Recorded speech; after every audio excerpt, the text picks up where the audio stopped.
Okay, welcome to this episode of Kuden Radio. 300 episodes. Who knew, right? That is a number I honestly never set out to reach. So, when Kuden Radio started, right, when we first began back in, I think, 2013, this was simply a way to have deeper conversations about training, right? About the warrior traditions, about what was going on in the Bujinkan, right?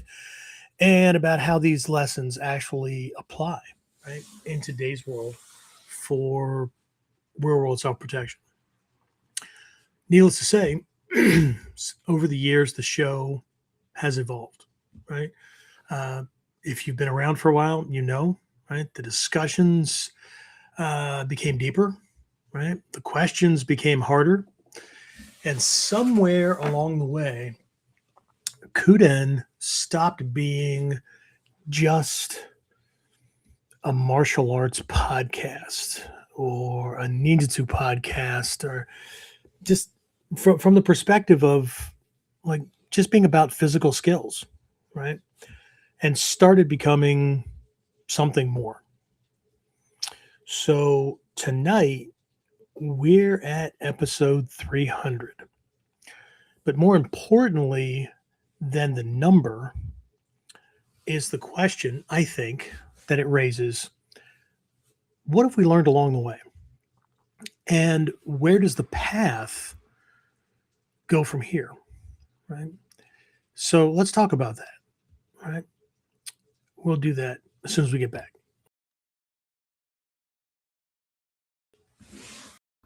So, the big question is this. How are self-defense and success-minded people like us, concerned citizens worried about protecting ourselves, our loved ones, and the things we care about from the monsters we know exist in the world? How do we train in a way that gives us the skills, knowledge, and understanding we need without becoming paranoid fighters or killers ourselves, and yet still allows us to be the hero protector the world needs us to be? That's the question, and this podcast will give you the answers. My name is Jeffrey Miller, and welcome to Kuden Radio. Real training for real people in a real world.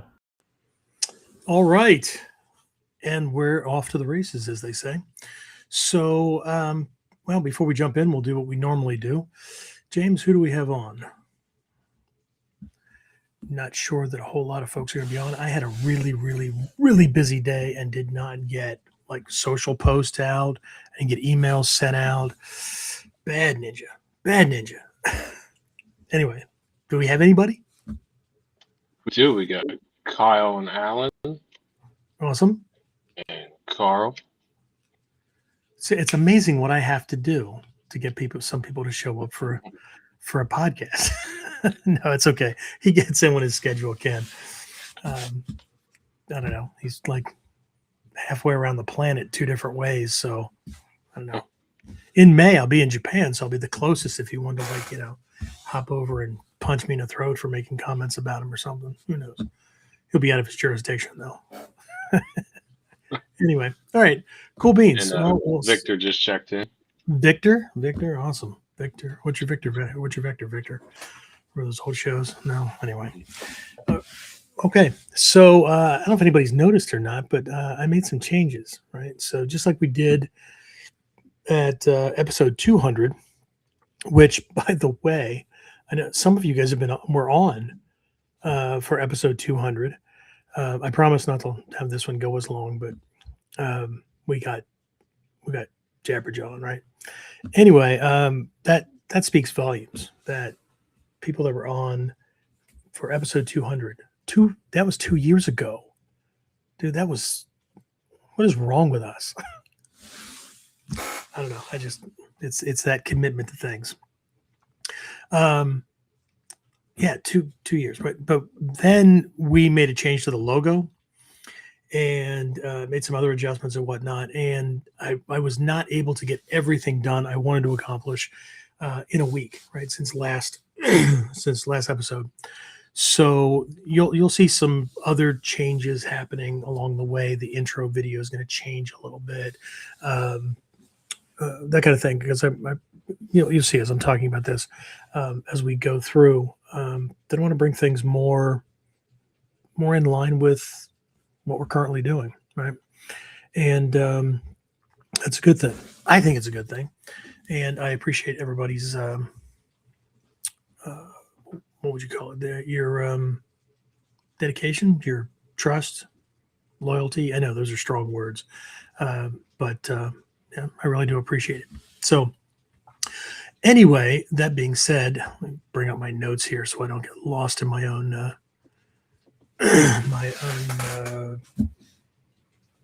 dialogue. All right. So again, if you're just joining in, welcome to Kuden Radio. I'm Dai-Shihan Jeffrey Miller, and as always, I have Sensei James Alexander in the corner there. He's kind of my guardian of the gate, so to speak. I'll talk about that here in a little bit, right?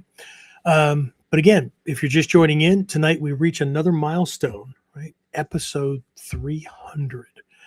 Part of what's amazing to me is that, like I said earlier, some of you were actually on for episode 200. I don't know that I did anything special for episode 100. James, do you remember? You were with me for episode 100. Did we do anything special? I don't think so. Don't think so. Yeah. So anyway, so it's been another 2 years, right? And sometimes that just blows my mind.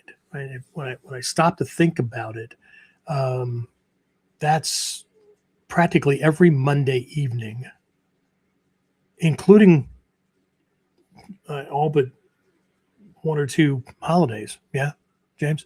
Or if I was on vacation and literally like off the grid on a like cruise ship out in the middle of the ocean, and even though we had Wi-Fi, just not reliable enough to do anything.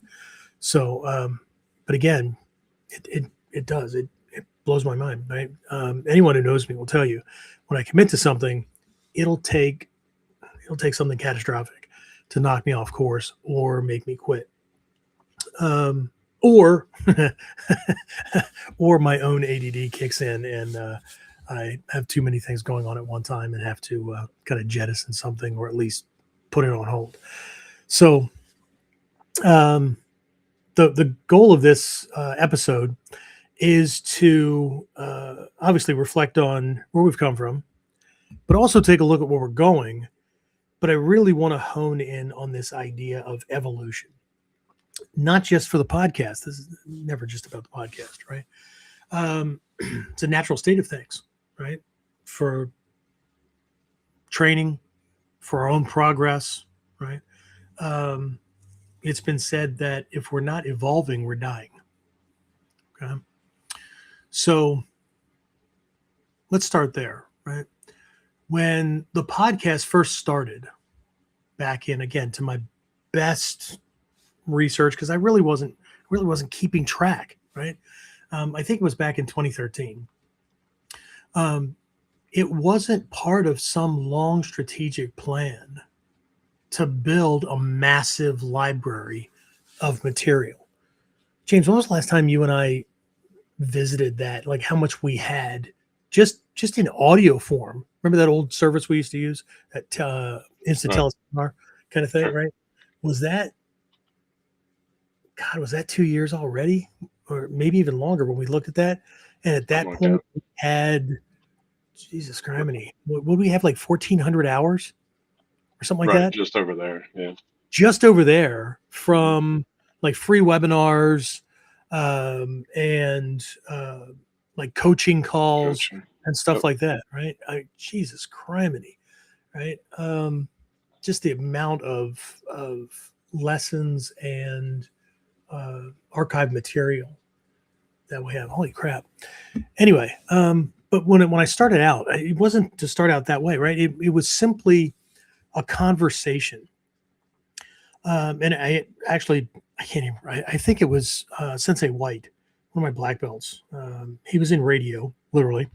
And I think he discussed the idea of having like a podcast because they were new. I mean, I don't even know of anybody else in the art. And I know, right? People would argue about who who came first, whatever. But I'm neither chicken or egg, so not having the discussion. But what I said was I don't want one of these talking head kind of things, and I still don't think I turned into one of those. But what I wanted was something that stood out, right? And but again, it wasn't like I was jumping in with both feet, both Tobby, whatever, right?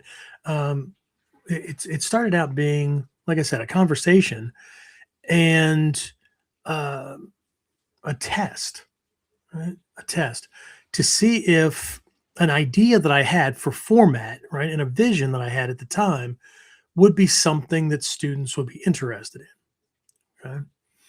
And these early things, right, they weren't live, right? They were originally recorded in a radio studio, right? I would drive an hour to get to where Sensei White worked at the time as a radio personality, and I would drive up on a Sunday, and we would record anywhere between 1 and 3 episodes in a soundproof booth, the whole thing. I did it on a Sunday because everything was automated in the station then, the one we worked. So I don't think there was anybody doing live broadcast, and at least there was an open studio. So we could do this thing. It was done on professional equipment and all that stuff, right? And so the show was a place where we could explore topics that didn't always fit neatly into a dojo class, right? It was more like the after class little tea kind of gatherings that Samaya Sensei or some of the other teachers would have occasionally with seniors or instructors or whatever. And this idea of Kuden, right, teacher to student kind of thing, was what happened. The episodes were divided, I think, into like three segments. One was a teaching segment. We talk about a technique or something like that. We would talk about something personal development wise, and then like he would scour the news. Not that he had to do that much because he was right there, and the news department was right around the corner. So, but he would always find these stories where someone was attacked, or it was an actual self-defense situation where somebody fared out well, or whatever. And we would have this little back and forth dialogue about how it could have been handled better, or how Nijitsu would have approached it, that kind of thing. But again, the format was it was different, right? We did it in the style of a morning drive time talk show, right? So we would laugh at people doing dumb things or whatever. I don't mean like somebody getting hurt, anything like that, but just some of the ideas that were circulating around. But again, we covered training concepts, right? Lessons from the warrior traditions, strategy and mindset. Again, mostly around like real world self-defense scenarios that, like I said, appeared in the news, right? And most importantly, how these lessons apply to real life. Okay. And like I said, originally the format was this whole drive time talk show, like two co-hosts bantering and whatnot. Just like I'm sure everybody's heard those kind of drive time shows. And then what ended up happening, I think was around episode 67, I think. There was a major shift in Sensei White's life, and he ended up taking a job on the other side of the country. Right now, I'm in Pennsylvania. If you're familiar with the U.S., so I'm on the East Coast, East time zone, right? And he ended up moving all the way out to California. So it wasn't just half a country, because technology was evolving. We could have probably worked this kind of a format, but there was a 3-hour time difference, and that's a lot given that our start time here on the East Coast, 8 p.m., right, is 5 p.m. on the West Coast. Not accounting for some places, and I can't remember if he lived in one of those places or not, that does not switch from Eastern Standard to Eastern Daylight Savings Time like we're on now, right? So there's an hour difference. We're an hour ahead of what we would normally be, right? So again, 3-4 hour difference, and then technology and recording and getting things edited and the job that he had and things like that. It just made it really, really difficult. I hate using the word impossible, but it made it really difficult to uh, to keep going that way, right? And so uh, I paused the podcast, right? And off and on, I thought about like, how do I want to proceed with this, right?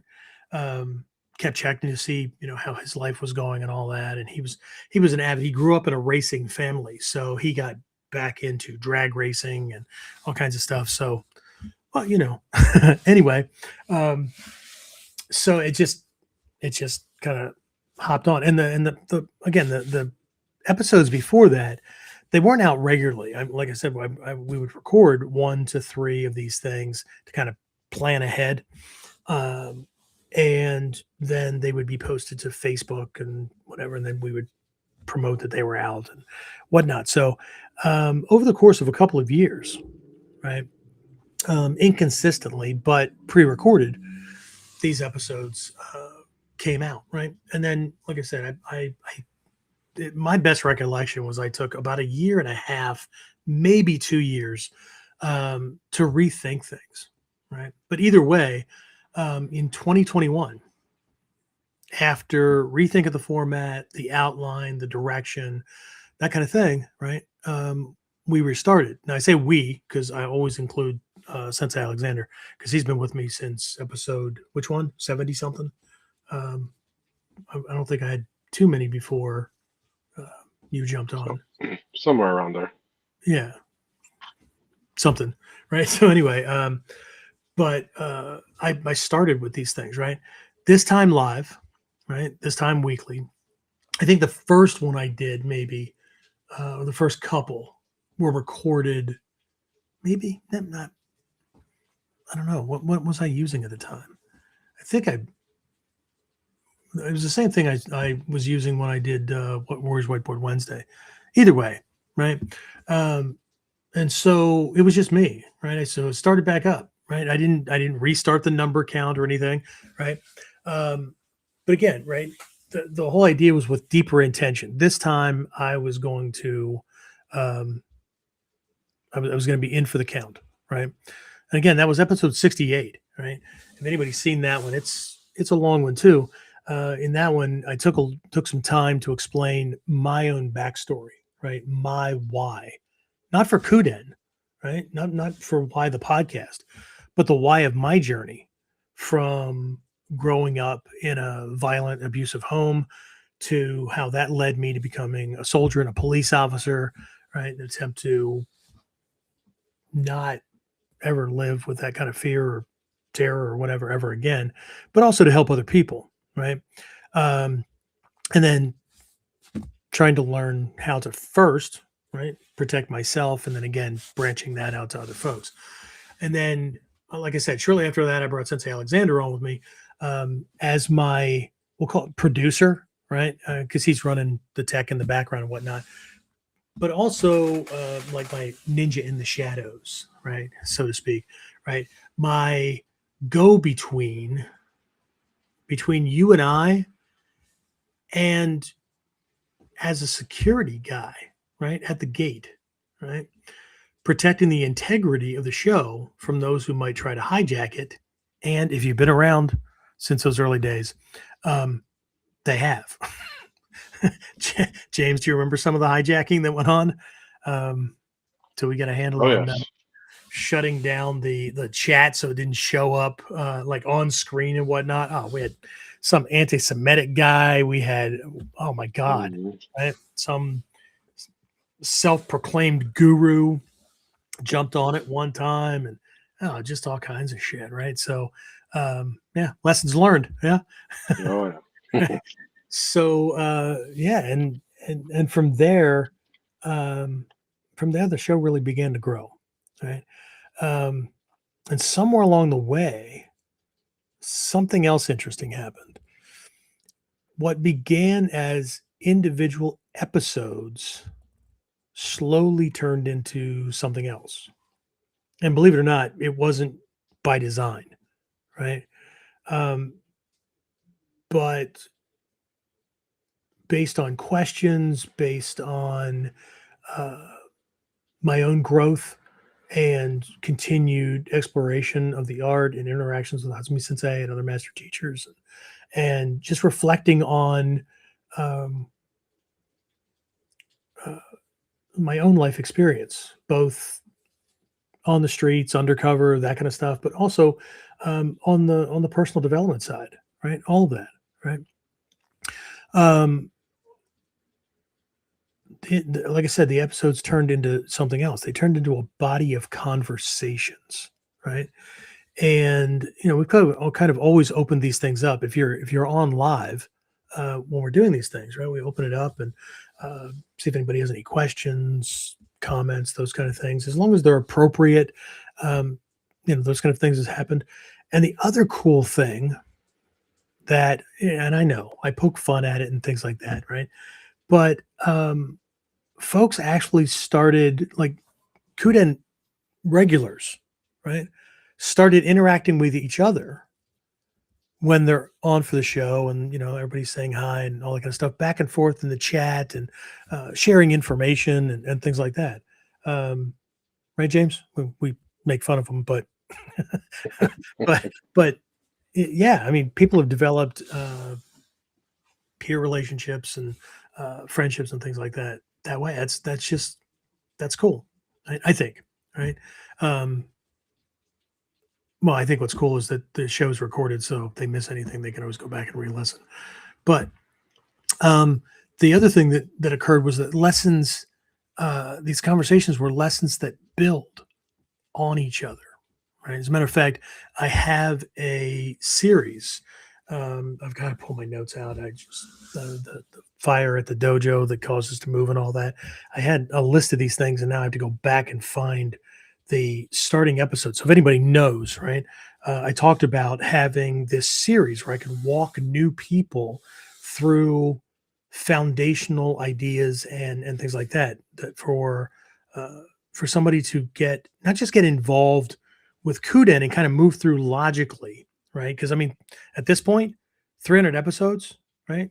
Holy shit, right? Where do I start? That's a lot, that kind of thing.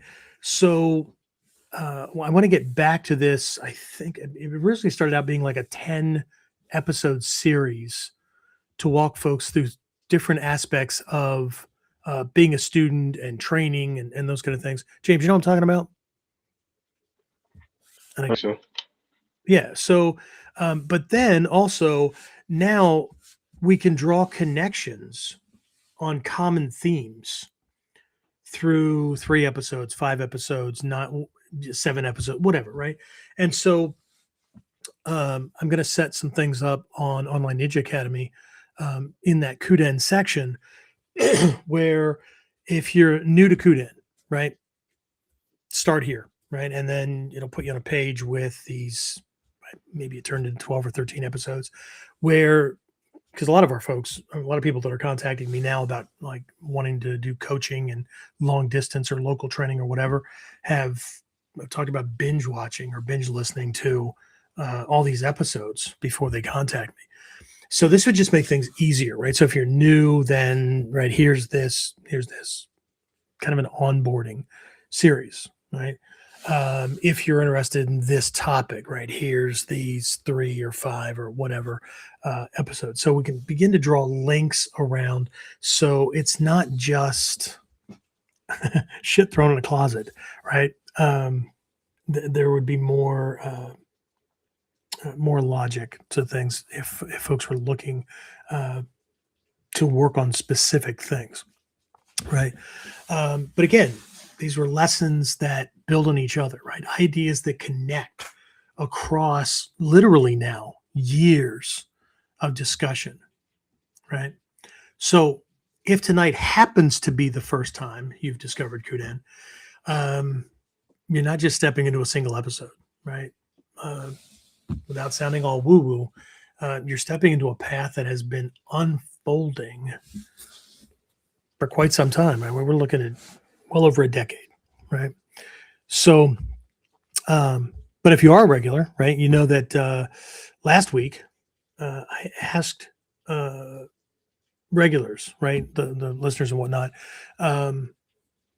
to answer a question, right? I asked listeners and students a question, right?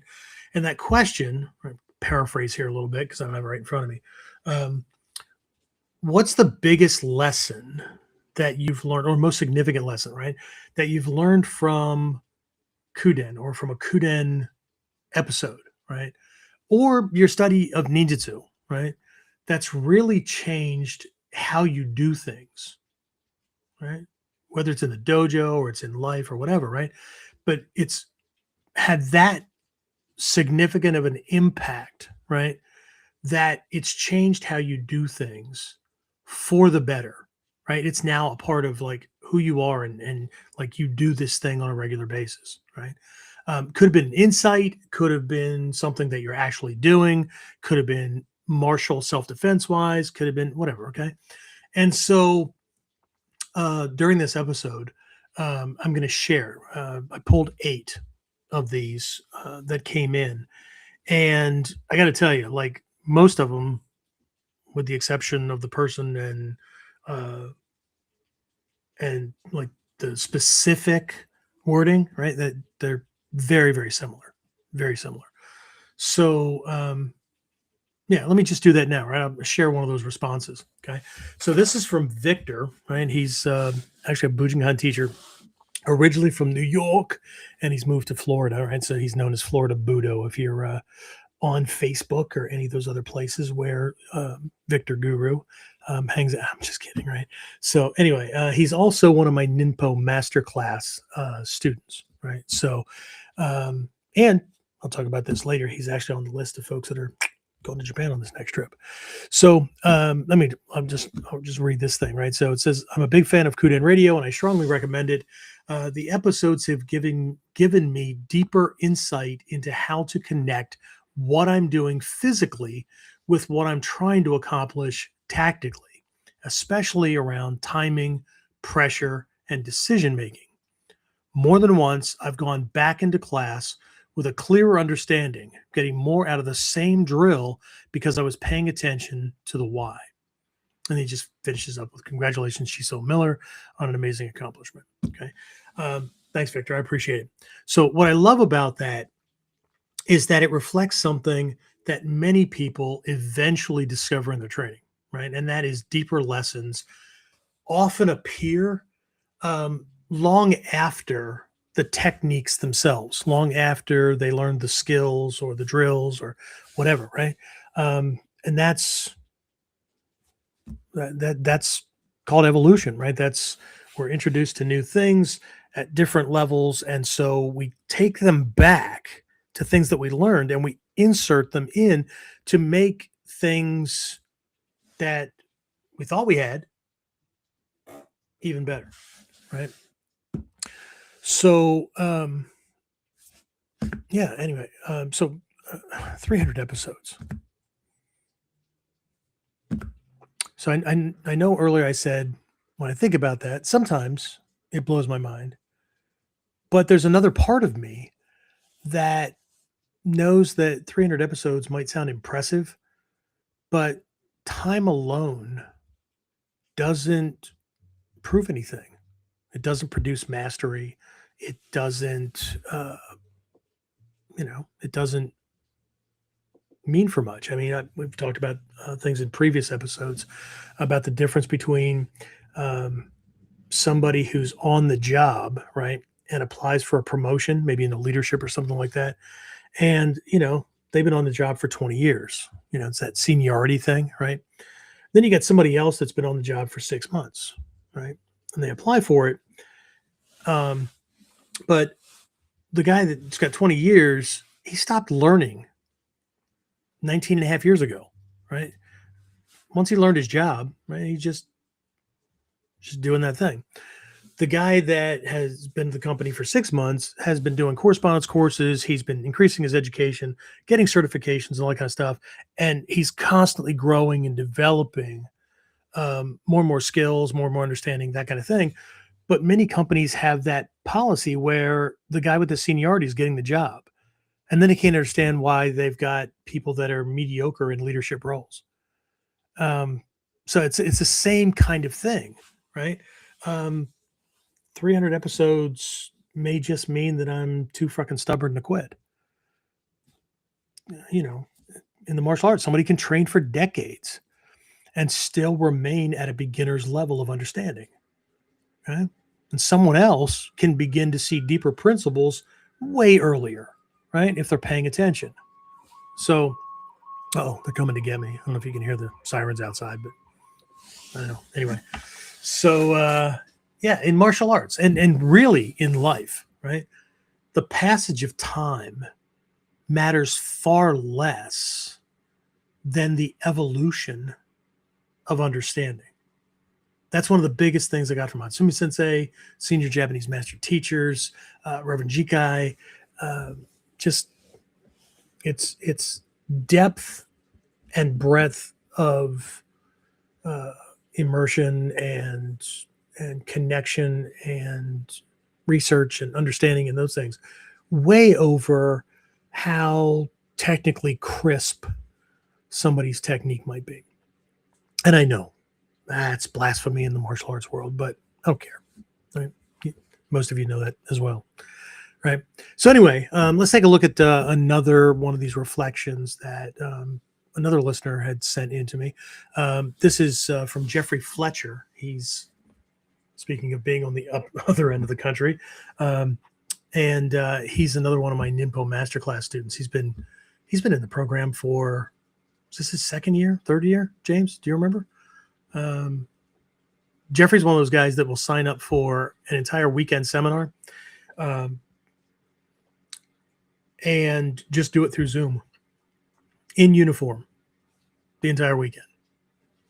Okay. That's awesome. That's mindset, right? But again, what he says is, to answer the question, for me, the one lesson that I feel has shaped me the most in training and daily life is both never losing the beginner's mind when looking at something, right? No matter how familiar or new that might be. And more importantly, since I have from the beginning of my training decades ago, he's been in, like me, the Encyclopedia of Martial Arts, always approaching things from the perspective of physical survival or combat, right? That's been his big thing, right? But being able to look at the essence of those strategies and tactics usable for physical confrontation and seeing them have greater value in other types of confrontation, be it psychological, mental, emotional, right? So that's it in a nutshell. That's how I kind of wrapped it up, right? So again, thank you, Jeffrey. I appreciate it. So again, this highlights something important. The greatest lessons in training are rarely mechanical, right? They're perceptual. Right? They change the way you see conflict, the way you see strategy, and even the way you see yourself, right? This is something that I keep getting from students on a regular basis. Okay. Anyway, James, anybody else jump in? Anybody else sign in? I apologize again that I didn't get all the reminder social posts and emails, but I'm pretty sure that most of our regulars have an alarm or something set on their calendar, or they watch for the podcast to pop up. But anyway, we're short on numbers for this one, at least for the live part. It's on me. See, broad shoulders. All right. Anyway, anybody else? Questions, comments, anything? Alyssa, Maury, Tenecoic, and Dave all jumped in as well. Cool beans. Victor said, happy 300, and you don't look a day over 250. Dude, you're going to be in Japan with me for 2 weeks. Seriously? That's where we're going to go with this? I can't wait. All right. So he's been honing his sword skills, though. I don't want to get whacked with a bogan. I just won't be rooming with you. I'll just make it easier. I don't need to be hitting my sleep. So cool. Anything else? No, that looks like it for right now. Okay. All right. So we'll just keep on going then, right? One of the biggest misunderstandings that people have, I think, and several of the Japanese teachers think as well, that they have about traditional martial arts is the belief that they were meant to remain frozen in time, right? The techniques and methods should never change. Okay. And while that's true in many traditions, right, there's a certain ideology, so to speak, right? A certain framework where it's almost like the teachers and or the grandmaster, Soke, is more like a museum curator, right? Don't touch nothing, right? Keep it dusted, right? Keep it looking good. But that's not how our path works. And if you've ever been to Japan, if you've gone with me, now they don't do this anymore, but for years, we would train between Hombu, right, in Noda, just around the corner from the Atagots train station. And then there would be some classes, usually once a week, give or take, depending on schedules, over in Ayase. There was this Budokan, right? So Budokans are like YMCAs, just for martial arts. Okay, you have Taikukans, right, which is like a Y, and then there'll be, let's see, in the one at Kaskabe, there's 1, 2, 3, 4 Budokan, right? So there are 4 halls. At least the one that we trained on could have been used for like an entire seminar, right? There was no dividing wall. It was just kind of like the way the tatami were laid out color-wise and whatnot. There was kind of a dividing line. Ayase was laid out the same way. On the other side, the one place they did, they might still be doing it, Kendo, and then there was a Kyudo run that actually part of it was indoors, and then the arrow travels to a indoor covered target area farther down. Ayase was laid out this way as well. It looked like something right out of an anime, space age looking kind of thing. But it's all martial arts. So there was a stadium in there, like an arena with the bleachers and all that, and the big score kind of thing for like taekwondo and karate matches and that kind of stuff. It was a Kyudo run, and then but all these halls, they were all for martial arts, different classes going on. So in the one where we were, if you ever see any of the videos on YouTube of years gone by, and behind Soke teaching, right, there's this big circular archway, and then maybe some seating on the other side of it, kind of thing. That was Ayase. That was the Budokan. And so we would be training, and then on the other side, in the other space, there would be a karate class. Okay. And every class doing the exact same things, running the same drills, that kind of thing. And I remember Hatsumi Sensei explaining one time we're back at Hombu and discussing this conversation, because the teacher would let seniors kind of run the class and whatnot, and they would just kind of oversee things, but look over every once in a while from what we were doing. And Hatsumi Sensei would be talking to that teacher, right? Gray hair, been in martial arts for a long time.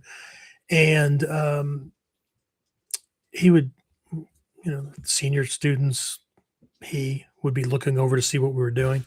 And so Soke said they were having this conversation, and he said he would love to not only do what we were doing, but also to integrate that in to what the students have to kind of bring things up to date. But he wasn't allowed. By tradition, he wasn't allowed, right? That's not his job. His job is to preserve things as they have always been, and it's that samurai mindset. Same thing happened at Kasukabe at that Taikukan where we trained with Shrey Sensei a lot.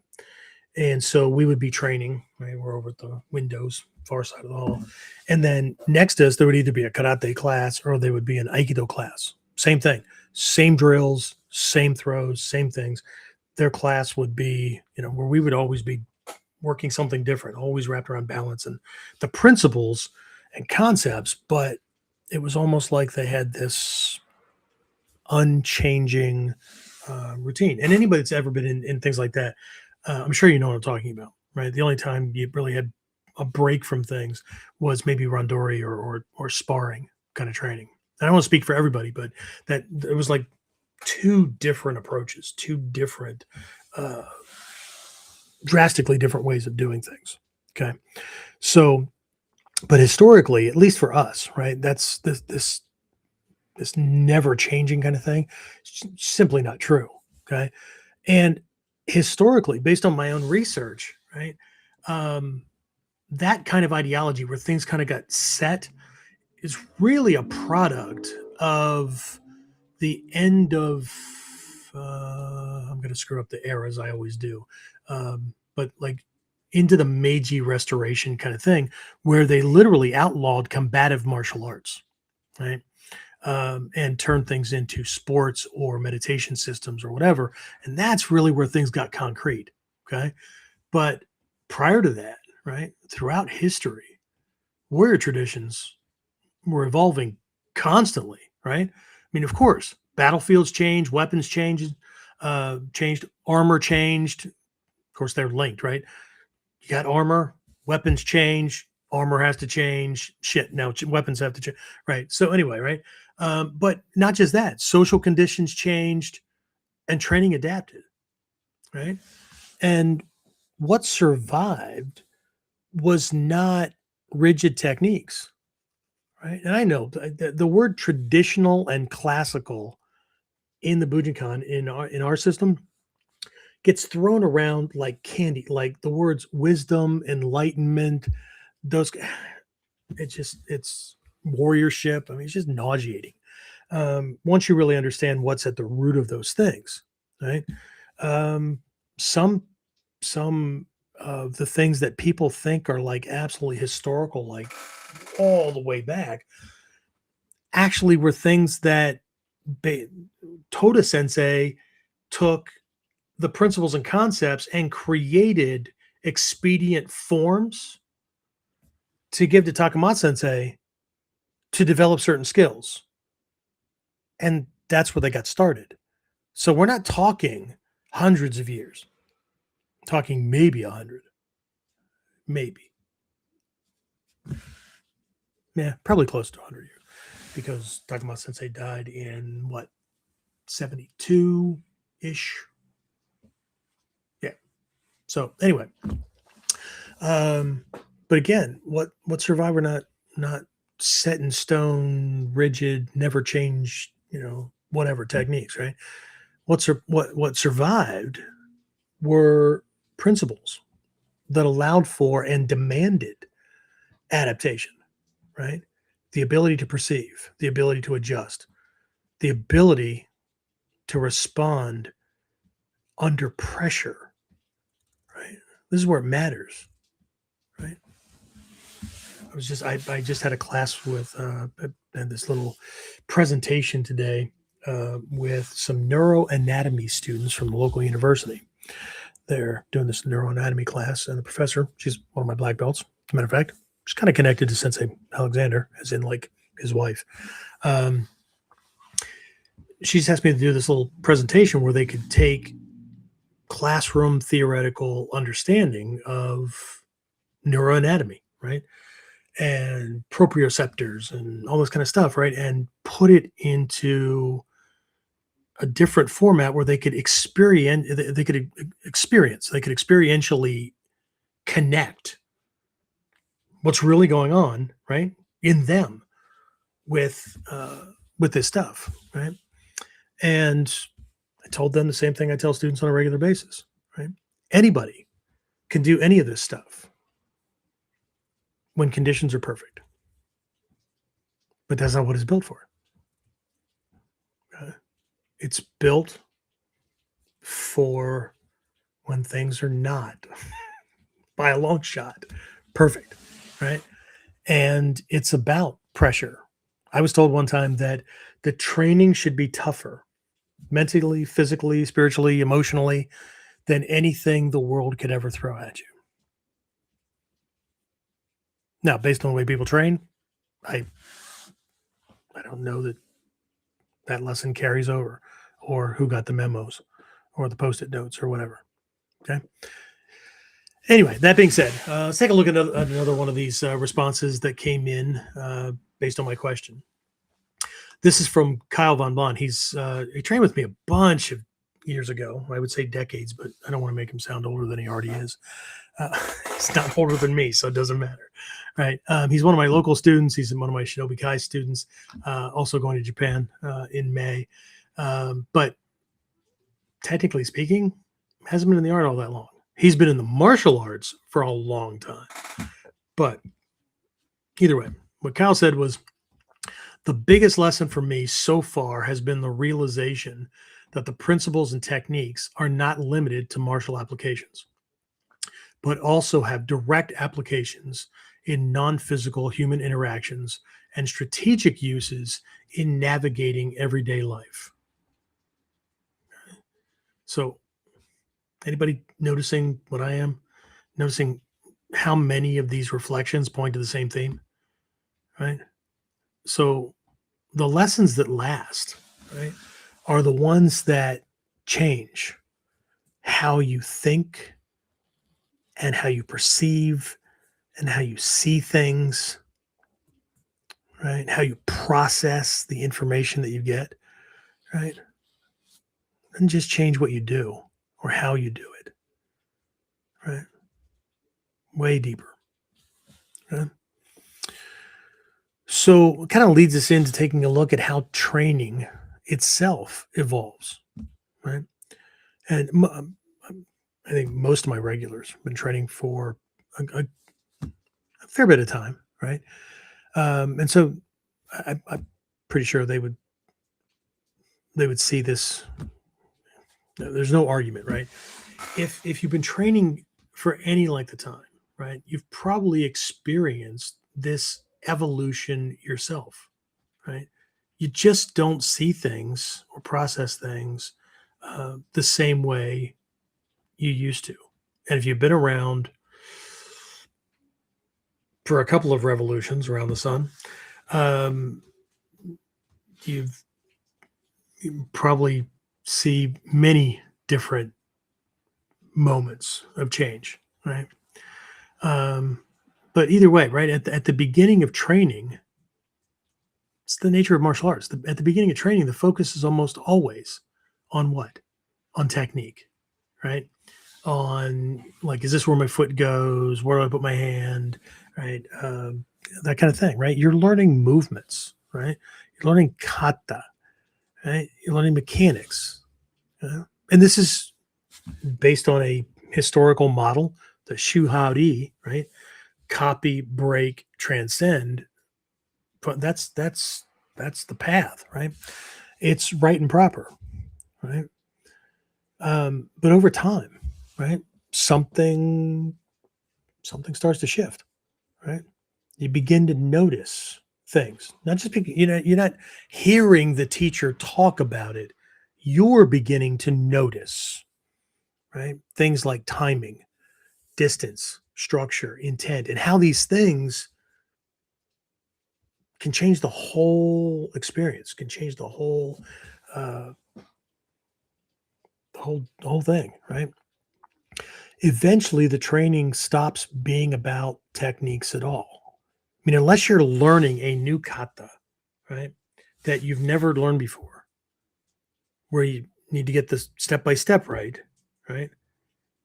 before you can dive into the principles and concepts and strategic understanding, tactical application, those kind of things, right?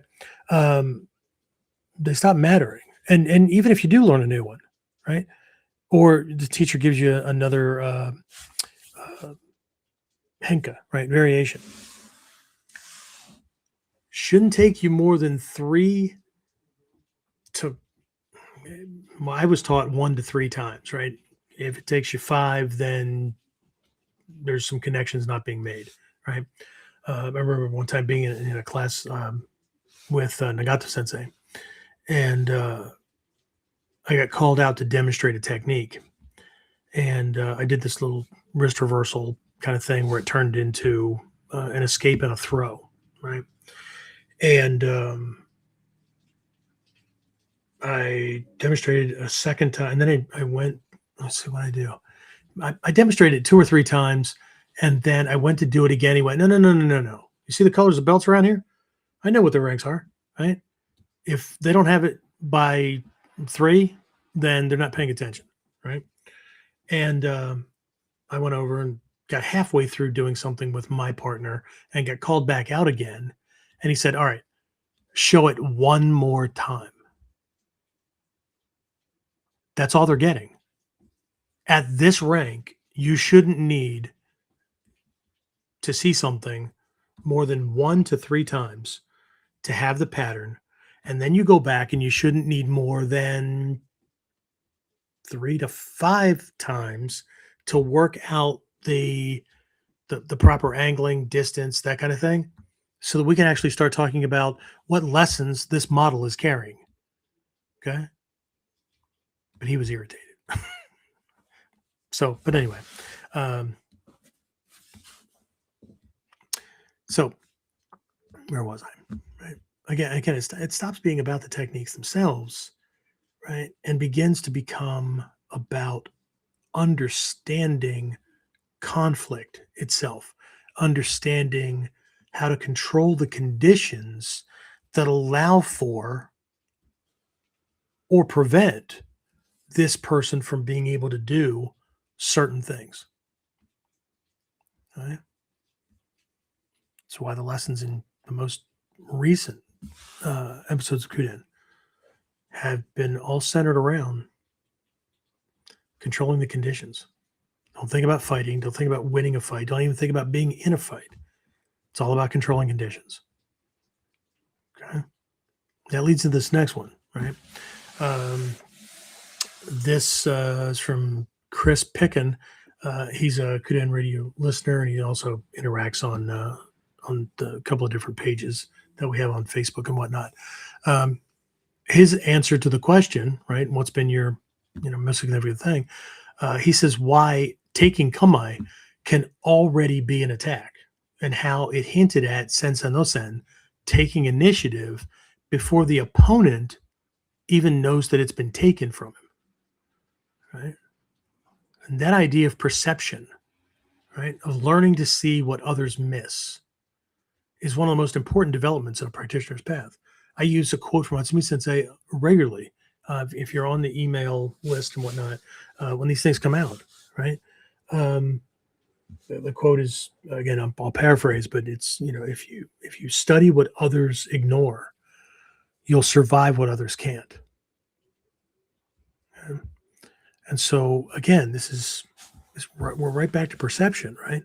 And that's why I always say that the way a ninja thinks, or the way a master warrior thinks, it's not with regard to techniques. The techniques will become self-evident, right, once we've properly assessed the problem, and we're looking at things and looking for things that most people either don't even know exist, or they ignore as unimportant, or they know they're happening, they just don't know that they're important or that they should be paying attention to them. Okay. So, but either way, right, this ties directly in with the evolution of Kuden, right? Because in many ways, this podcast has followed the same path, right? In the early episodes, Sensei White and I talked about martial arts topics, specific training ideas, specific personal development lessons, diagnosing, real world self-defense kind of things, that kind of thing, right? We started by exploring it wasn't just around mechanics, but it was like, here's the lesson. Here's the lesson. Here's the right. Not that I was parroting anybody, but based on the questions we got and those kind of things, it was really about, where do you put your foot, right? If this kind of thing happens, which it had to do with cover and concealment and those kind of things, right? But over time, the conversations moved deeper, right? We started exploring strategy, perception, resilience, right? The ability to bounce back from adversity, right? In all kinds of forms, right? We started looking at things like the psychology of conflict, and most recently, we've been looking at what? Uncertainty, right? And literally tying strings together, right? The more certainty produces predictability, and again, this is a double-edged sword, right? This is what we need to understand. These principles and concepts, right? They fit into a good news, bad news framework. Okay. The good news is they work, right? So if we look at things from the perspective of habits, right, and certainty, right, produce predictability. But predictability produces vulnerability, right? If I'm predictable, it makes me vulnerable. Okay. And the reason it makes me vulnerable is because if I'm predictable, it increases his level of certainty. And the more certain he becomes, the more predictable he will be in his commitment to a certain type of attack. Right? But it works the other way too. Right? If we understand that and we reverse engineer it, then I understand that most people are creatures of habit, which makes most people predictable, which makes most people right? So now it's about exploring what those commonalities are. And it's not like it's universal, like if one person does it, everybody does it. No. There are personality types and there are things like that, right? So we can see it. But the reverse engineering is I have very few habits that lock me into things, okay?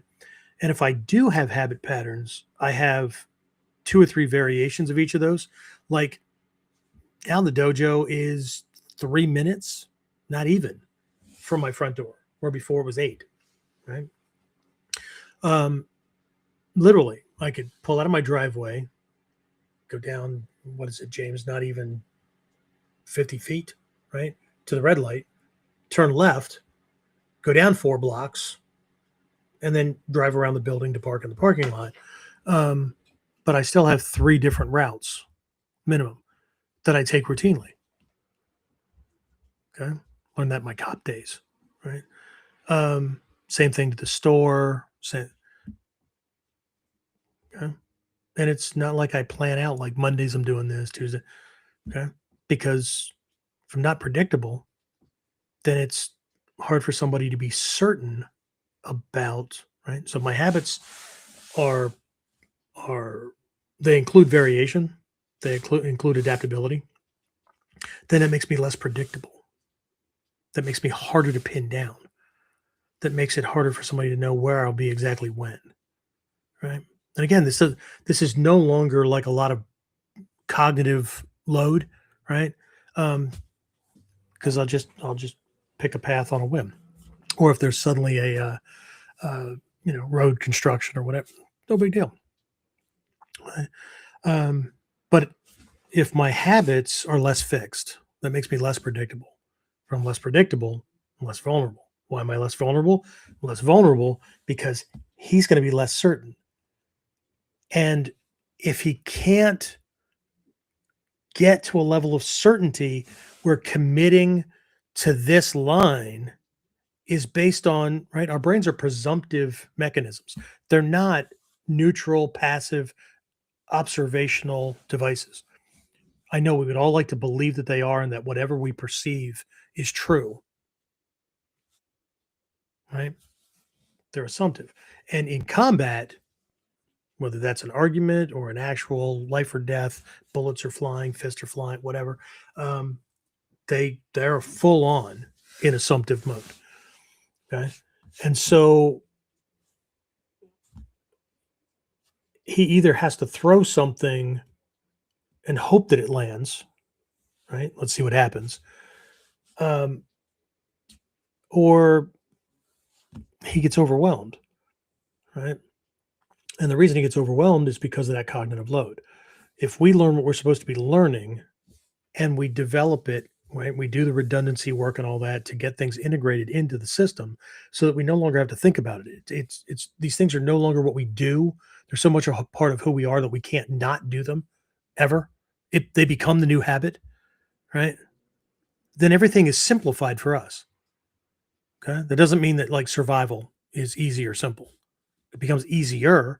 We have a greater chance of success. But what we're trying to do is streamline things, right? To make things simpler for us. But the cool thing about that is those things that we're learning, right? Naname, diagonal movement, evasive kind of things and whatnot, increase his cognitive load, right? Which means it takes him longer to solve problems. Thinking is slowed down. So it doesn't matter that he's physically faster than I am. Doesn't matter. And then, right, it's not limited to body things, not limited to physical things, right? But also this neuroplasticity, right? The ability to be more pliable with our thinking and less like fixed, right? You know what? I'm gonna take a little side thing here because somebody sent me a joke. It wasn't a joke. It was a little, these little micro clips of a comedian on stage and doing his little thing, and it was cool. I guess he's Greek. That's what I inferred by things anyway. And so he was getting beat up in school. Right? He's being bullied when he was a kid, and his dad and all these other guys and stuff like that. They're all fighters, and a couple of them were professional fighters, and they're all telling him how to do things and whatnot. He's just, he was smaller and thinner and whatever, right? And so he's had enough of listening to, you need to stand up for yourself. You need to learn how to take some shots and all that. And he goes to his room and he said, my grandfather came in. My grandfather was like the, big tough guy. And he said, don't listen to your dad. Your dad's an idiot. He goes, I get it. This guy's bigger than you, stronger than you, that kind of thing. He says, you don't have to be a better fighter. You don't even have to be a good fighter, right? You need to be smarter. And I'm thinking, this is him, right? I'm thinking, okay, how does smarter work, right? He goes, so tell me about this guy, right? And he said, boy, I told my grandfather, he's taller than me. He's like the captain of the football team. And he said, the look on my grandfather's face was like I just gave him the best Christmas present ever. His eyes lit up. He smiled. He goes, this is perfect. He likes to compete. So he tells me what to do, right? So the next day, got my grandfather's things, circling in my head, right? I walk right up to this guy and I go, you know what? You may be a better fighter than me, but you're not stronger than me. I guess, what the hell are you talking about? He goes, you can't do as many push-ups as me. And the guy goes, bullshit. And he drops down. He goes, just like my grandfather said, dropped right to the ground, started doing push-ups, right? And while he's doing them, I said, well, see what you got, right? This guy gets up. And he goes, see, 68. You do that, right? And I looked at him and I said, wow, it was really good. Is that all you got? And he goes, yeah, man, my arms are killing me. And that's where I kicked the shit out of him, right? Because he couldn't use his arms, right? That's the ninja way. So anyway, so again, we've been covering these different topics, right? And how lessons, right, from the warrior traditions, right, how they apply to the world we live in today. This is what's important, right? I know everybody wants to do cosplay and stuff like that, or at least fantasize about it, right? But we don't live hundreds of years ago. We don't live in a different culture. Okay. Because the truth is, the challenges that people face today, right? While there's some crossover, right? But where people get lost is they look different, right? They may look different from the past, but the principles of survival and adaptability, angling, timing, distance, perception, those kind of things, they all remain the same. Yeah. Any questions or comments at this point, James?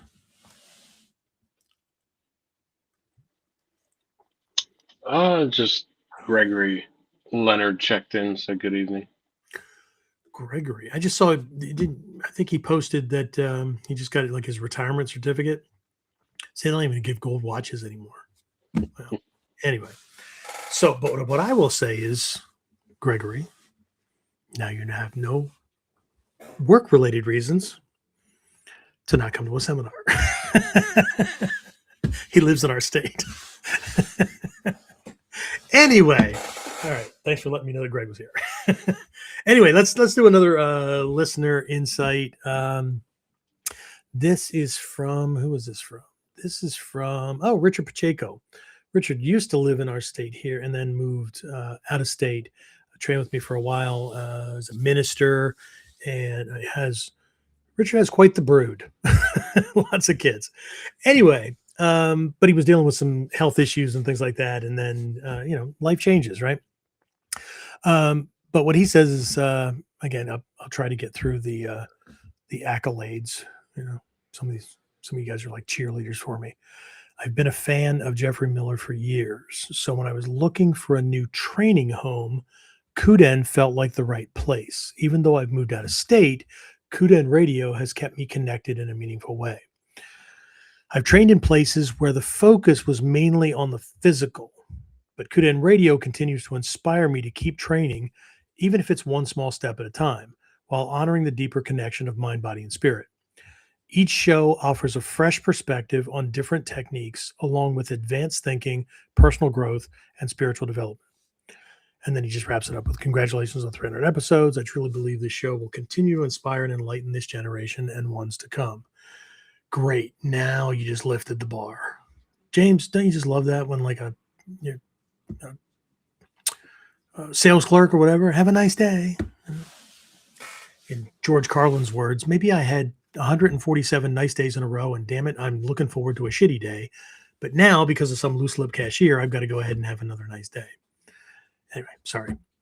All right. Anyway, back to Richard's, the core of Richard's thing that he sent in, right? That idea, right? That the deeper lessons apply far beyond the dojo, right? Again, it's been one of the most powerful aspects of these conversations. Okay. While I'm at it, let me just share two more that really stood out. The first one is from my guy, Lee Davis. He's one of my inner circle coaching, long distance coaching students. He says, one of the most profound lessons I've ever learned from studying Ninpo was the fact that anything can be accomplished with the right directed effort. So that's really important.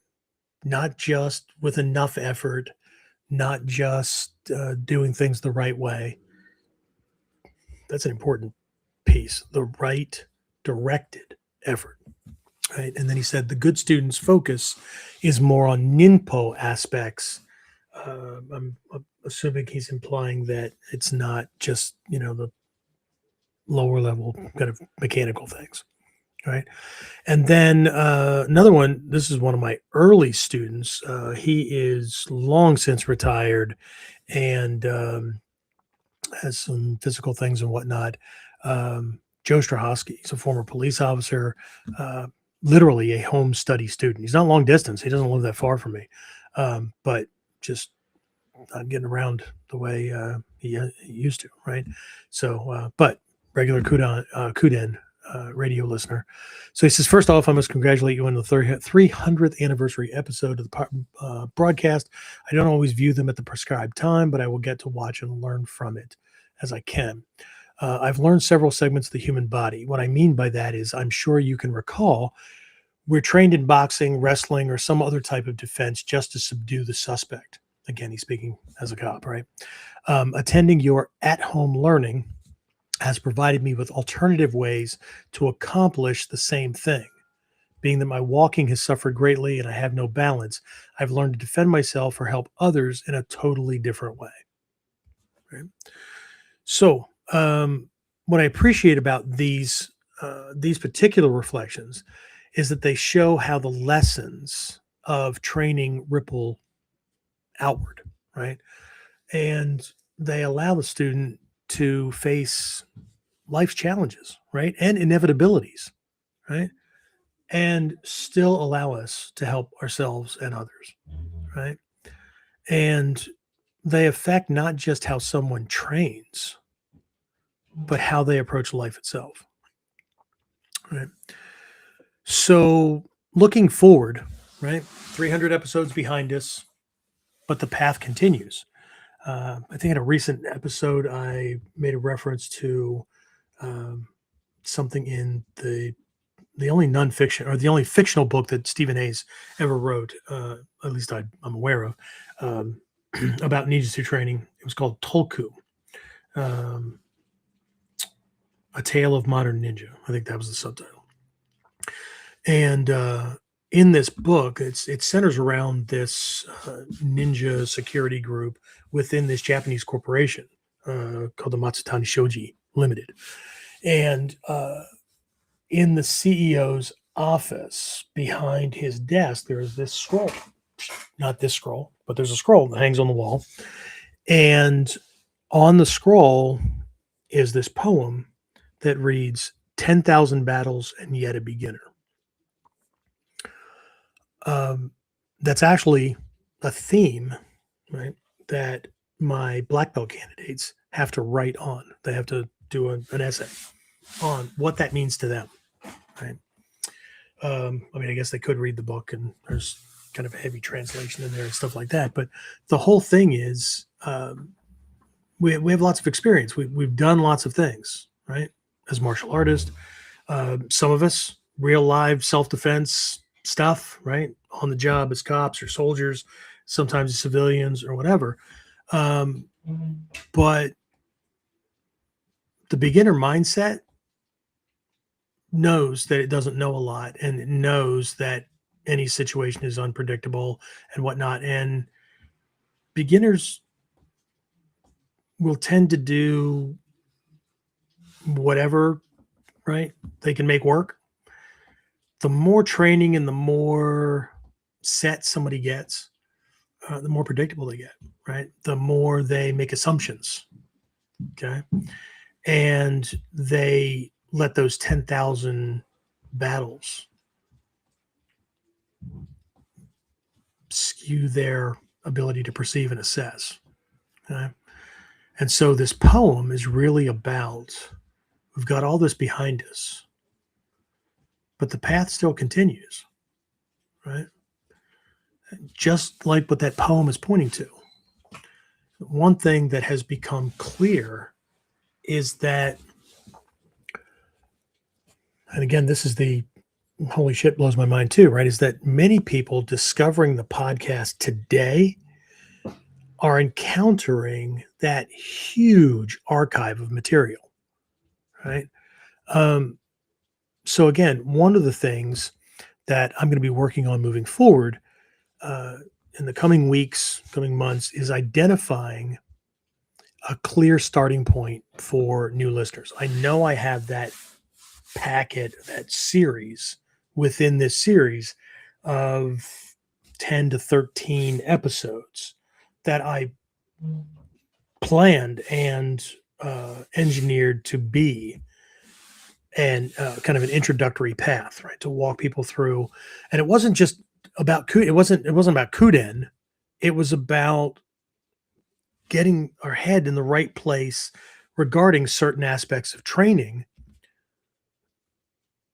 to make significant progress faster, right? To do less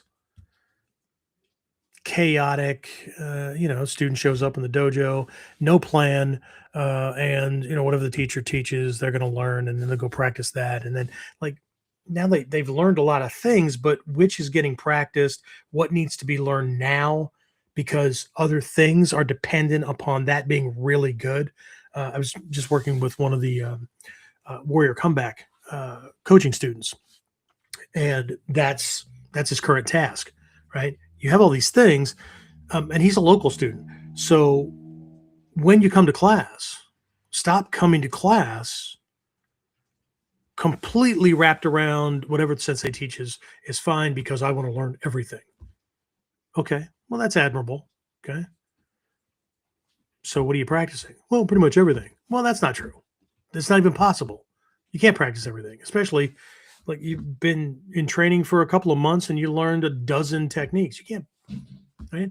And even if you were practicing that way and trying to develop them all, that's not the way the brain works. It's not the way the neurosystem works.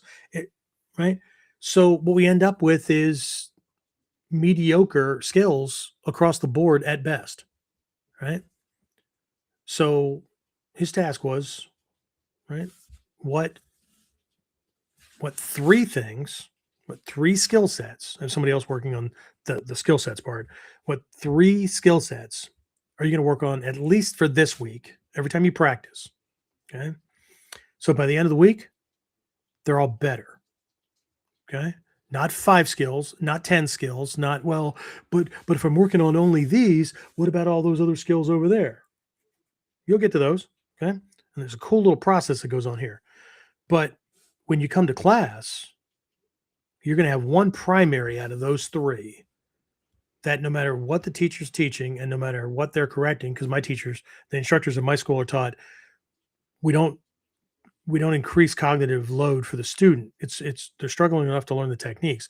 So we're going to correct no more than 3 mistakes, generally speaking, for students across the board in class, right? We're not going to go, okay, fix that. And then they fix that and you go, oh yeah, but that's wrong. Okay, so fix that. Oh, but that, and then eventually their brain just like cuts off because that's a sure way for a teacher to push a student out of class because they just get overwhelmed.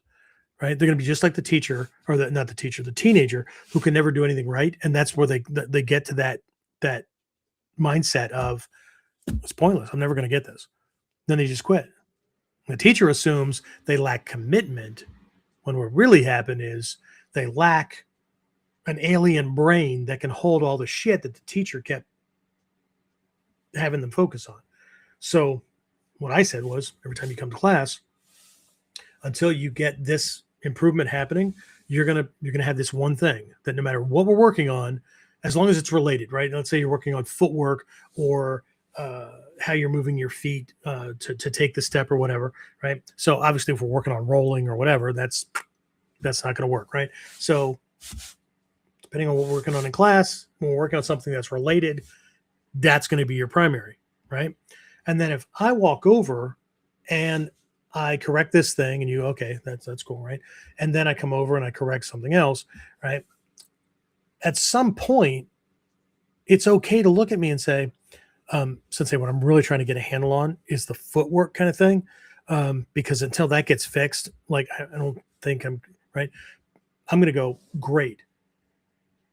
I'm going to watch that and help you. Okay. Because everything comes from the ground up anyway. Or whatever it is he's working on. Could be angling, could be timing, could be breath, right? The left brain can only hold on to so many pieces before a new one comes in and bumps something off, right? It's like those arcade games that, move back and forth. You're supposed to drop a token or a coin in there and get it to like push other things off and whatnot. It can only hold so much, right? So anyway, there's this huge thing. And so what I want to do is I want to put these things into place, right?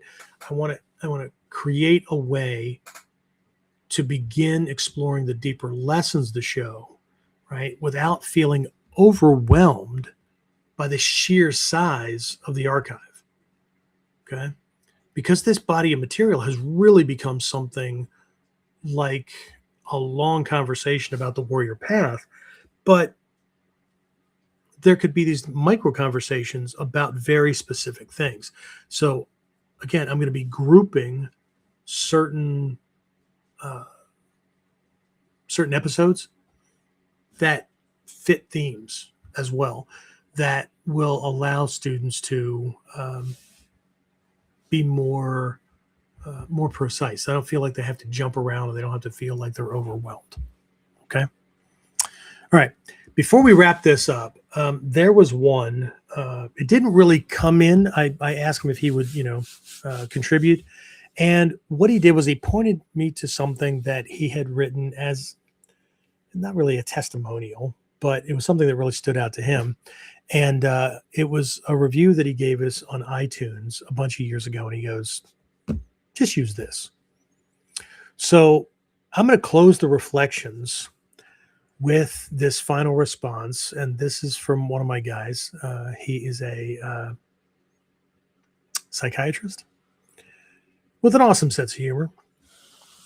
His name is Josh Bloom. He's a local student. He's in our Shinobi Kai program. And he's also taught some breakout sessions at some of our at some of our past spring or fall ninja camps. Victor's done that. He's coming all the way up from Florida and reminded himself why he moved away from winter to do the same thing. So anyway, what Josh said, and again, we'll treat it like it's new. Okay. And again, this is Josh, right? But I think we all need to have a good balance of humor that goes along with what we're doing as well, right? So what he said was, iTunes didn't let me, I wanted to give it 6 stars. What the hell did he say? Yeah, tried to give it 6 stars, but iTunes didn't let me. What can I say? There's so much good content on this podcast that I learn something new each week.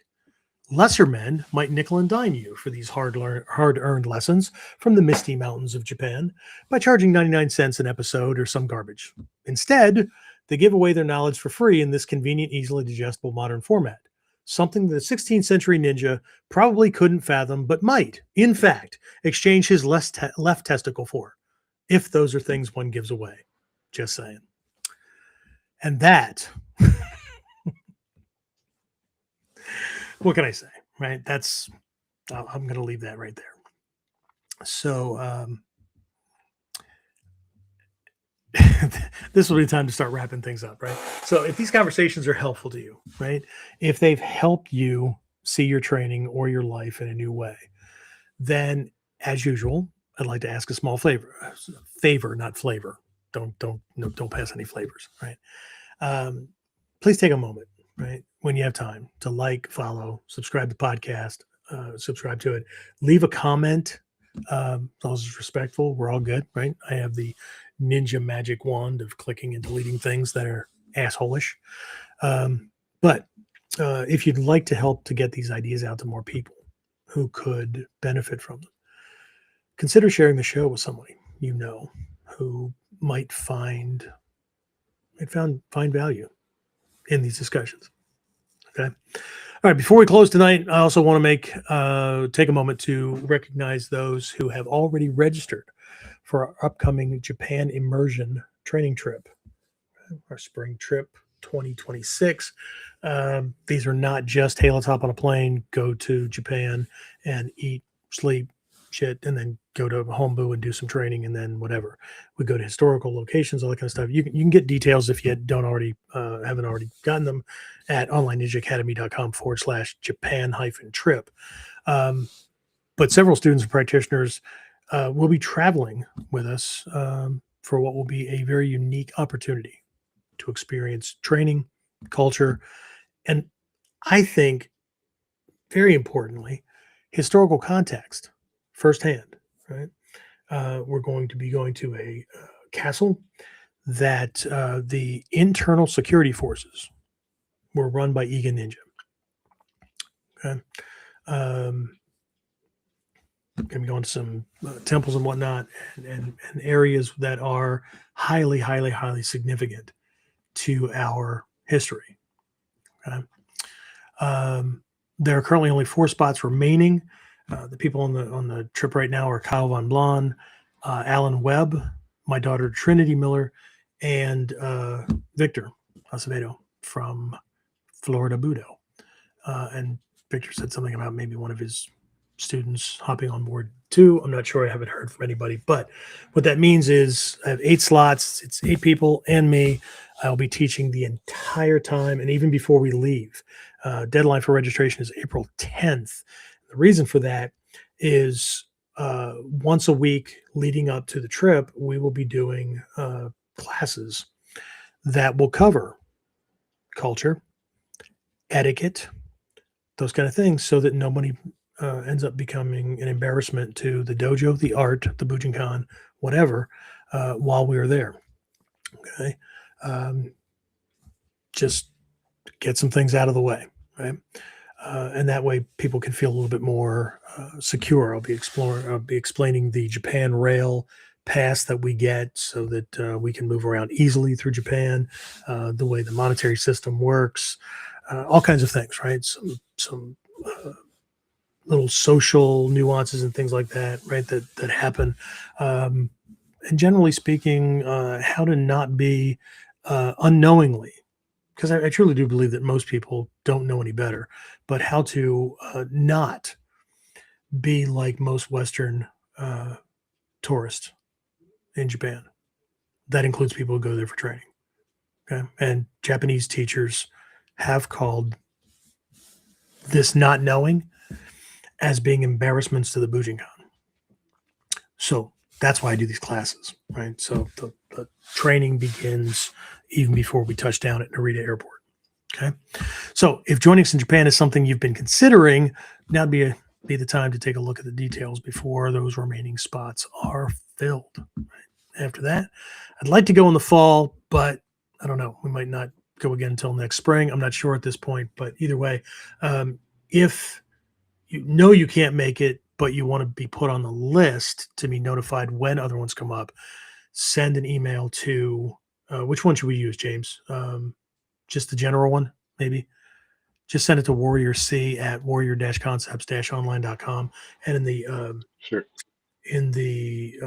Subject field, just put future Japan trip.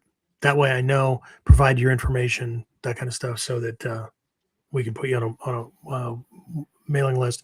If you're not sending the email from the email address that you would like to prioritize for that, in the body, make sure you put that, because if you don't, whatever you send it from is the one we're putting it in.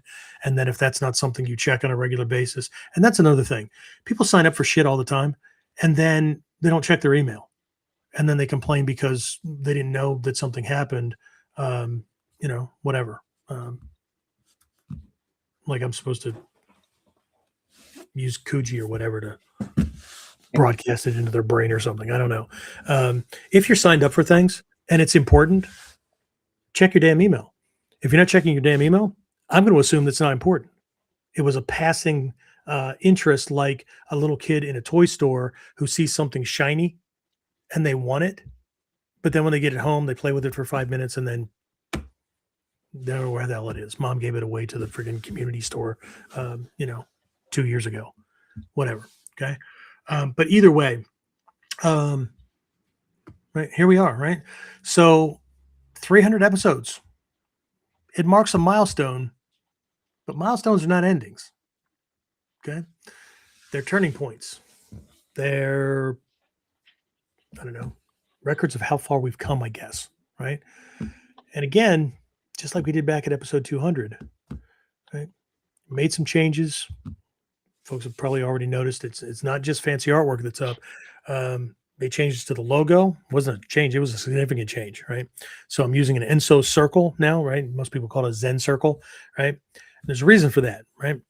It shows continuity. It shows flow, but it's also an open circle, okay? It shows potential. It shows the ability to shift and change. It shows possibility and potential, right? Inside that, we're bringing back the nin symbol, but the color gold, all that matters, right? The color of the background matters. And then I've incorporated my own personal Hanko signature stamps, the one to the lower left that's square, that looks really weird and doesn't look like any kind of kanji. That's actually how kanji got started. All Hanko in Japan, that was actually, had that made one year when I was there at a shop that makes these things and registers them with the government in Japan. There's no two alike, right? We sign signatures. They have these little stampers. Okay. They're unique. So that one had it done as Kuryu, my original martial name in this art, Dragon of Potential. That marks tradition, right? Connection from my teacher to me, or from me to my teacher to his teacher to his teacher. And then the one to the right that's vertical, kind of oblong, that has ninpo in it, that marks a connection to the lineage in a different way as far as the focal point. Okay. So ninpo by its very nature includes ninjutsu, ninpo taijutsu, budo taijutsu, and all things related. Okay. It's the high order of things.